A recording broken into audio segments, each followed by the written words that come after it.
Sorry ass DJ. Halo teman-teman, Assalamualaikum warahmatullahi wabarakatuh. Perkenalkan, nama saya Dimas Boy Setiawan. Di sini saya akan membahas mengenai tugas take home dari teknologi pengendalian hama dan penyakit atau bisa disingkat TPHP. Oke teman-teman, kita langsung saja ke videonya.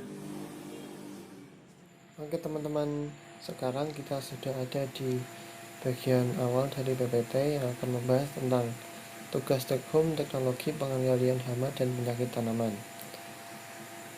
Langsung saja kita ke pertanyaan yang pertama.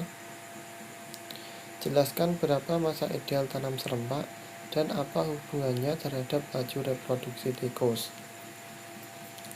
Masa ideal tanam serempak biasa dilakukan dengan toleransi 2 minggu dalam satu hamparan.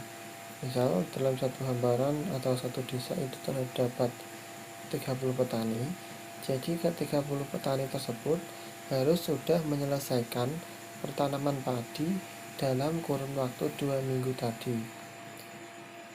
Bisa dibilang dalam kurun waktu 2 minggu, seluruh aktivitas pertanaman harus sudah selesai.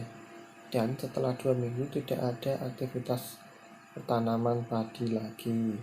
Hubungannya dengan masa reproduksi tikus adalah masa reproduksi tikus mengikuti masa berbunga padi, tepatnya sebelum padi berbunga, atau pada saat padi bunting. Karena pada masa padi bunting, padi memiliki kandungan asam amino yang dapat menjadikan tikus subur, lalu mereka kawin dan melahirkan. Sedangkan untuk tikus sendiri dapat melakukan kawin setelah tikus melahirkan.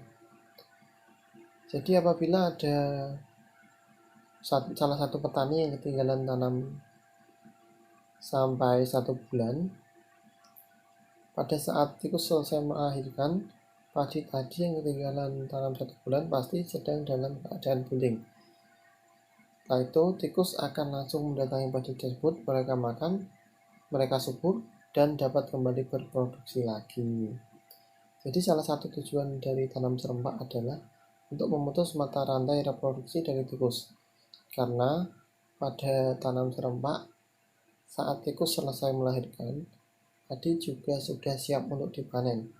Pertanyaan kedua, apa perbedaan mendasar dari TBS dan LTBS pada pengendalian tikus? Untuk TBS atau Trap Barrier System dilakukan dengan cara melakukan penanaman padi 3 minggu lebih awal dari tanam padi biasanya. Padi ditanam dengan ukuran petak 25x25 meter, di mana petak tersebut akan digunakan sebagai perangkap atau umpan untuk tikus. Jadi di sekeliling petak pertanaman dikelilingi oleh dinding plastik seperti yang ada pada gambar ini dilingkari merah, berukuran sekitar 50 cm. Kemudian di luarnya juga ada parit.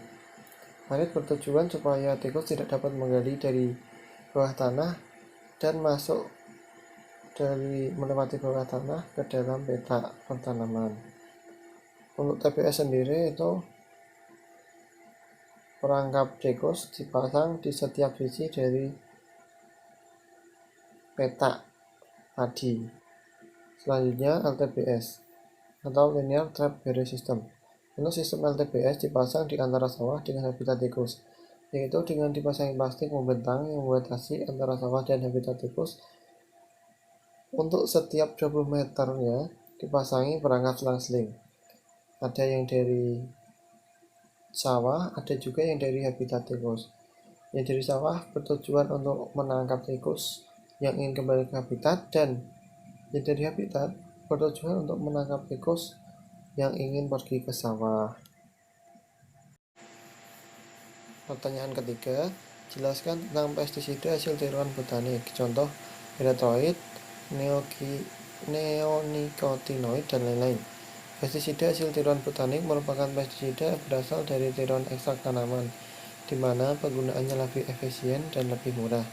Lebih murah karena tidak perlu langsung mengekstrak dari tanaman yang masih hidup. Jika harus mengekstrak dari tanaman yang masih hidup, tentu masih hidup atau tanaman asli, tentu harganya akan lebih mahal.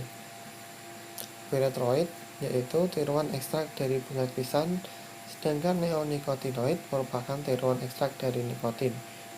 Pertanyaan keempat, diketahui bahan aktif difeconazole yang merupakan fungisida sesuai Permentan tahun 2011 memiliki BMR 0,2 mg per kilogram pada wortel. Sampel wortel dari lahan Pak Arif setelah dianalisa memiliki kandungan difeconazole 0,05 mg per kilogram. Jelaskan apakah wortel Pak Arif masih aman untuk dikonsumsi? Masih aman untuk dikonsumsi karena menurut Permentan, BMR untuk bahan aktif difeconazole pada tanaman wortel adalah 0,2 mg per kilogram. Sedangkan pada wortel Pak Arif hanya memiliki kandungan difeconazole sebanyak 0,05 mg per kilogram atau berada jauh di bawah dari nilai BMR yang sudah ditentukan oleh Permentan tahun 2011. Jadi, wortel tersebut masih aman untuk dikonsumsi. Pertanyaan kelima, jelaskan tentang budidaya GAP atau Good Agriculture Practice. Good Agriculture Practice atau GAP adalah salah satu sistem sertifikasi dalam praktik budidaya tanaman yang baik sesuai dengan standar yang ditentukan, seperti halnya dalam budidaya tanaman baik pangan, hortikultura maupun perkebunan. Oke teman-teman, sekian presentasi atau penjelasan mengenai tugas take home TPHP yang dapat saya sampaikan. Saya mohon maaf apabila ada tutur kata atau perilaku yang kurang berkenan. Wassalamualaikum warahmatullahi wabarakatuh.